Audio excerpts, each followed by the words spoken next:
Kita akan membahas konsep segitiga api. Bagaimana proses terjadinya kebakaran hutan? Bisa kita jelaskan dalam konsep segitiga api. Bagaimana itu? Kita simak terus di channel Eko Ben. Oke. Assalamualaikum warahmatullahi wabarakatuh. Teman-teman semua, apa kabarnya? Semoga tetap sehat dan terus semangat.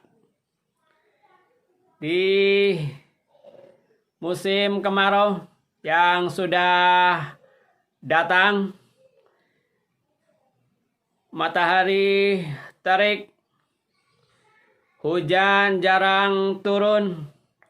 Ini saatnya kita mewanti-wanti, saat yang tepat kita untuk bersama memonitor apakah ada kemungkinan terjadinya kebakaran hutan atau tidak. Kita akan coba mengulas sedikit tentang konsep segitiga api. Di video pertama saya tentang kebakaran, sudah saya jelaskan tentang bagaimana proses terjadinya kebakaran hutan. Silakan disimak. Barangkali ada yang belum menyimak video tentang bagaimana proses terjadinya kebakaran hutan. Kali ini kita lebih spesifik membahas tentang konsep segitiga api. Bagaimana api itu bisa muncul, bagaimana kebakaran itu bisa terjadi, bisa dijelaskan salah satunya dengan konsep ini, dengan konsep segitiga api. Berarti ada berapa? Ada 3 unsur ya yang bisa menimbulkan api, bisa terjadinya kebakaran. Itu ada 3 unsur yang apabila itu muncul dalam satu tempat, satu waktu yang sama, maka kebakaran itu bisa memungkinkan untuk terjadi. Apa saja? Yang pertama adalah bahan bakar. Kebakaran tidak akan terjadi kalau tidak ada bahan bakarnya. Api, bahkan pembakaran yang disengaja itu tidak akan muncul, tidak akan mungkin terjadi ketika tidak ada bahan bakarnya. Apalagi kebakaran. Kebakaran hutan itu bisa terjadi ketika salah satu faktornya bahan bakar itu ada di dalam hutan. Kita lihat kondisi hutan kita semuanya. Ya, di hutan ada apanya?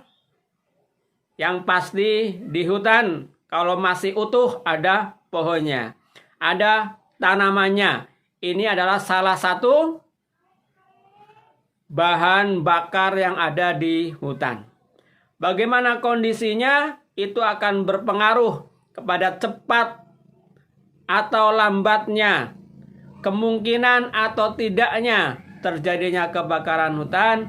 Salah satunya adalah kita melihat bagaimana kondisi tegakannya, bagaimana kondisi pohon-pohonnya. Ketika pohon itu masih hijau, kelihatan basah, kadar airnya cukup tinggi, maka kemungkinan terjadinya kebakaran itu relatif lebih kecil. Kalaupun terjadi kebakaran, maka akan dengan mudah dihentikan ketika bahan bakarnya kemudian dalam kondisi yang masih basah, kadar airnya tinggi. Kita bisa memperhatikan, kita bisa berkaca, kita bisa belajar ketika ada orang yang membuat pembakaran, membuat api, membuat perapian.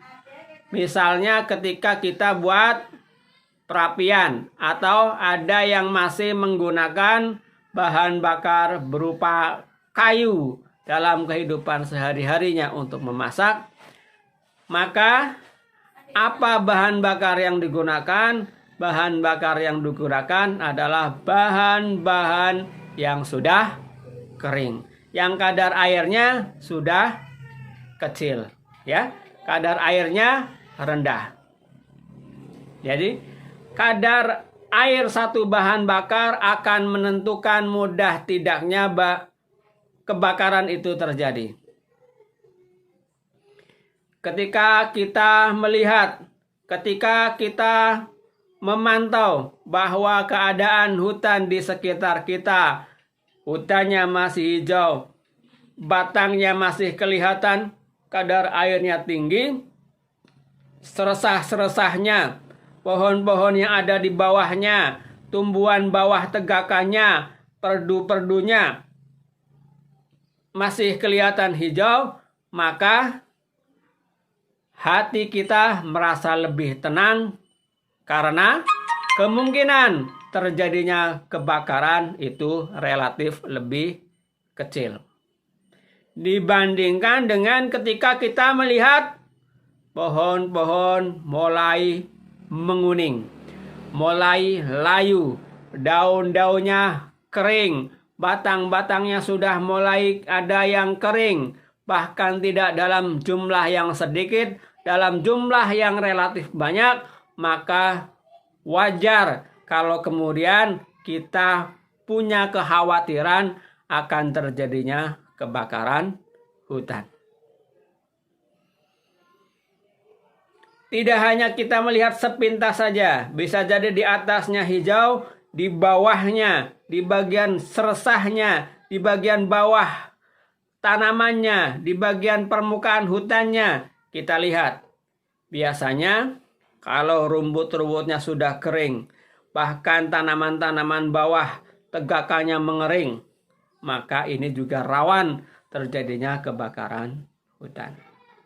Kita juga bisa melihat dari kondisi seresah yang ada di situ. Daun-daun yang jatuh ke tanah, ranting-ranting yang ada di bawah tegakan hutan, banyak atau tidak itu juga berpengaruh terhadap cepat tidaknya api itu menjalar, mudah tidaknya kebakaran itu terjadi. Ketika bahan bakar semakin banyak, maka kemungkinan terjadinya kebakaran akan semakin besar. Ketika bahan bakarnya sedikit, kayu yang keringnya sedikit, daun yang keringnya sedikit, seresah-seresah yang di bawahnya sedikit, kemungkinan terjadinya kebakaran itu juga kecil. Walaupun kita tetap harus waspada, ya, karena kebakaran bisa juga terjadi dimanapun, kapanpun, di waktu bagaimanapun. Bisa jadi karena 3 faktor ini bertemu dalam satu waktu dan tempat yang sama. Bisa jadi bahan bakarnya ini sedikit, tetapi ada 2 faktor yang lainnya yang banyak. Ini juga bisa menyebabkan kebakaran menjadi cepat besar, menjadi cepat menjalar. Makanya segitiga api ini konsep dalam kebakaran yang perlu kita pahami, yang perlu kita mengerti semuanya.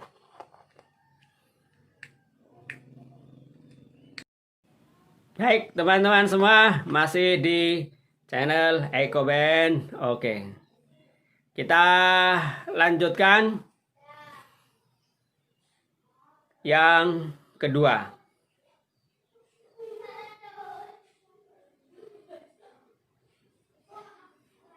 Tadi yang pertama adalah bahan bakar. Yang kedua apa? Yang kedua adalah sumber panas.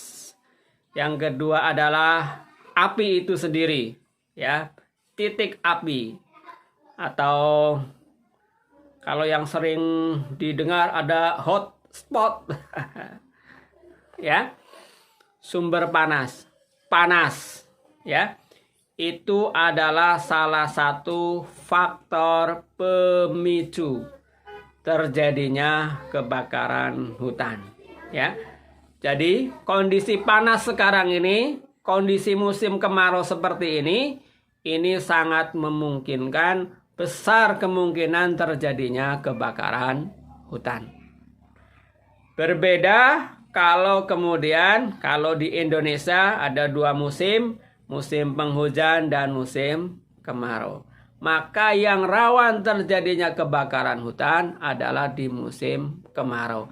Salah satunya apa? Karena suasananya adalah suasana yang panas, ya. Kondisinya kondisi yang panas, cuacanya panas, iklimnya cenderung panas. Apalagi di kondisi-kondisi daerah tertentu biasanya ada yang drastis, ya. Dari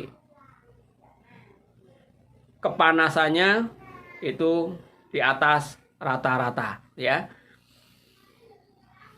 Itu dari sisi alam, ya.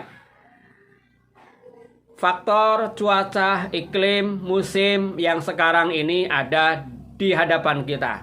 Musim kemarau, cuaca yang panas, yang terik, maka akan memungkinkan terjadinya kebakaran hutan. Apalagi kalau kemudian dipicu oleh kelalaian manusia. Kita yang biasa ke hutan, biasa ke ladang, itu kemudian membuat api, membuat perapian yang tidak bisa kemudian dikendalikan. Ya, api sedikit, ketika bahan bakarnya tersedia begitu banyak, maka didorong oleh faktor yang ketiga tersedia, maka akan terjadi kebakaran yang luar biasa. Walaupun pemicunya sedikit, yang sering dikatakan, yang sering diwanti-wanti adalah putung rokok misalnya. Ya. Kayaknya sesuatu yang sepele begitu ya, hanya bara-bara api, ya, bara-bara api. Atau kita ketika di hutan membuat perapian kemudian tidak dengan tuntas dimatikan, ya, ketika selesai. Atau bahkan yang sering terjadi adalah pembakaran ladang, lahan yang di tepi-tepian hutan misalnya. Ya. Karena pembakaran itu memang dalam konsep perladangan, ya, itu perkebunan itu relatif lebih murah dibandingkan dengan kita menyingkirkannya dengan secara manual, membersihkannya dengan tenaga kerja. Cukup dengan 1 kali bakar, maka semuanya akan terbakar dalam luasan yang luas, dalam jangka waktu yang pendek. Beda kalau kemudian kita mau menyingkirkan bekas-bekas pepohonan, ranting, dedaunan, bekas-bekas lahan perladangan, perkebunan. Kemudian kita secara manual sedikit-sedikit, satu-satu diambilnya, berapa tenaga yang kemudian harus dikeluarkan untuk itu. Inilah yang sering menjadi dilema bagi kita. Ya, menjadi dilema. Karena dengan kita membuat perapian, dengan kita membuat pembakaran, itu saja satu pemicu yang sungguh bisa menyebabkan kebakaran hutan itu menjadi terjadi. Ya. Jadi ketika kita punya ladang, misalnya yang sering kalau contohnya di sekitar saya ini ada ladang-ladang tebu yang dekat dengan kawasan hutan, dekat dengan hutan. Ini rawan, biasanya banyak lahan-lahan tebu itu yang digunakan pembersihan lahannya dengan cara dibakar, dengan cara pembakaran. Kalau tidak sampai terkendalikan, maka akan terjadi kebakaran-kebakaran hutan yang tidak kita inginkan. Ya, kalau kita sering dengar di berita-berita di televisi, ya, banyak dugaan-dugaan kebakaran hutan itu juga disebabkan karena aktivitas pembakaran, ya. Pada ladang, pada kebun dan lain sebagainya yang memang sengaja tetapi kemudian tidak terkendalikan. Ya, maka penting untuk kemudian membuat pembakaran terkendali kalau memang itulah jalan untuk kemudian kita bisa membersihkan lahan dengan cara membakar. Alangkah baiknya kalau kemudian kita semua tergerak hatinya untuk tidak melakukan pembakaran. Karena pembakaran itu di samping berbahaya bisa menyebabkan kebakaran, itu juga bisa menyebabkan emisi gas rumah kaca semakin besar. Polusi semakin tinggi. Polutan menjadi semakin banyak.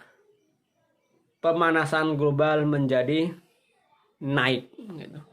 Ini yang kemudian kita khawatirkan. Tidak hanya kebakarannya saja, tidak hanya potensi kebakarannya saja, tetapi kalaupun itu tidak terjadi kebakaran, pembakarannya terkendali, itu pun sudah menyumbangkan ya pemanasan global, emisi gas rumah kaca yang cukup tinggi. Makanya hati-hati kalau kemudian kita membuat api, hati-hati ketika kita mengadakan pembakaran.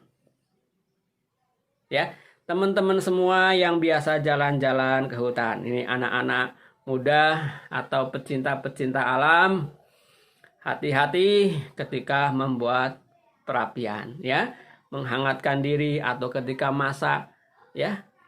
Silahkan kalau kemudian selesai betul-betul dimatikan, pastikan sudah mati, tidak hanya apinya sampai baranya, ya, bahkan tidak ada sisa-sisa yang masih memungkinkan terjadinya api. Ini yang kedua. Yang pertama tadi apa? Bahan bakar. Yang kedua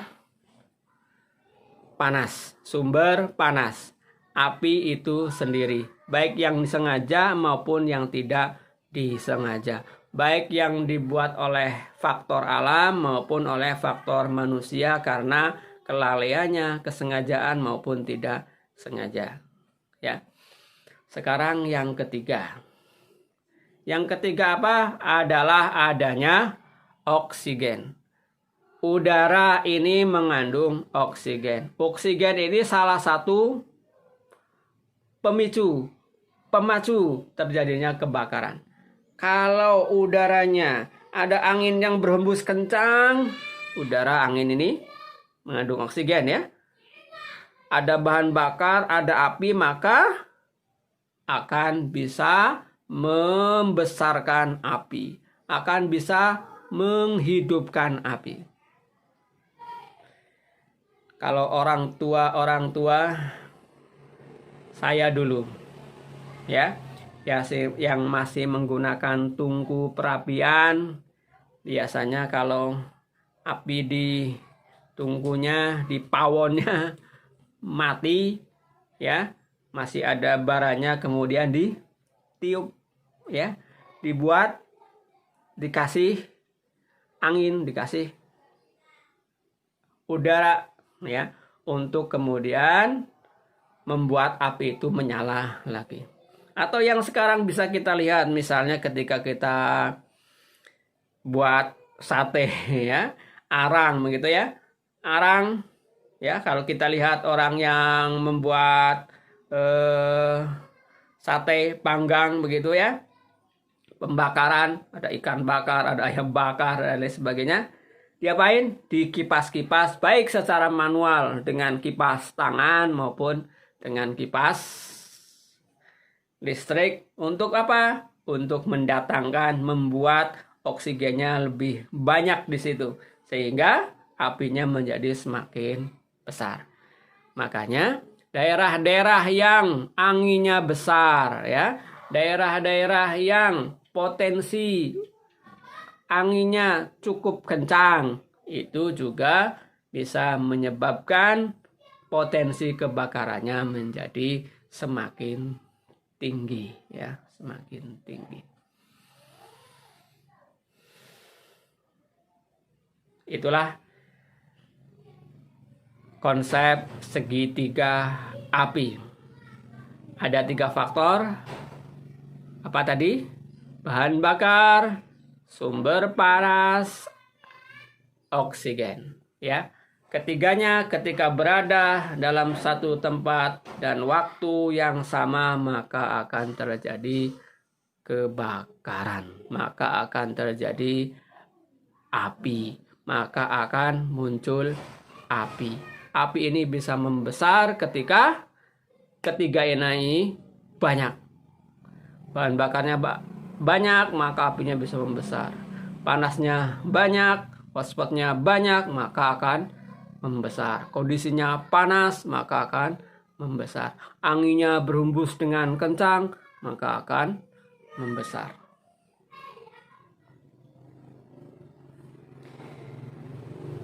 Demikian teman-teman semua tentang konsep segitiga api. Mudah-mudahan ini dipahami sehingga kita berhati-hati ya dalam setiap aktivitas kita, baik kita di rumah ya, baik itu di sawah, baik itu di ladang, baik itu di hutan. Ya. Kalau di rumah juga tetap hati-hati walaupun kita dekat di situ ya. Beda kalau dengan di hutan, itu kan jauh ya dari pandangan mata banyak orang ya. Sehingga kemungkinan kita tidak melihat kebakaran itu menjadi semakin besar. Makanya hati-hati karena kondisi tempat hutan, kawasan hutan itu biasanya jauh dari pemukiman. Tetapi dampaknya wah luar biasa kalau sudah terjadi kebakaran hutan. Tidak hanya hutannya saja, tetapi masyarakat sekitarnya bahkan lebih luas. Tidak hanya sekitarnya 1 meter, 2 meter, bahkan hitungannya kilometer. Bahkan sudah pernah terjadi di negara kita, antar negara itu ya. Asapnya, polusinya, dampaknya kebakaran hutan yang terjadi.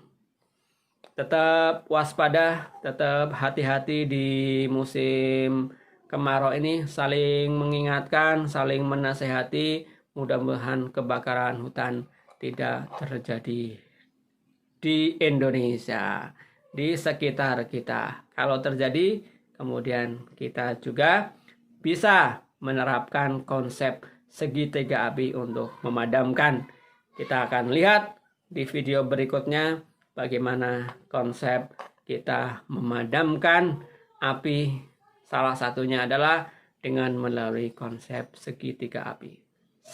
Konsep segitiga api ini mampu menjelaskan bagaimana kebakaran itu terjadi, juga mampu menjelaskan bagaimana kemudian kita bisa meredakan, bisa memadamkan api dengan konsep segitiga api. Tetap di channel EcoBand. Oke, kita akan belajar nanti di video-video berikutnya tentang bagaimana cara kita memadamkan api kebakaran yang terjadi, salah satunya dengan konsep segitiga api.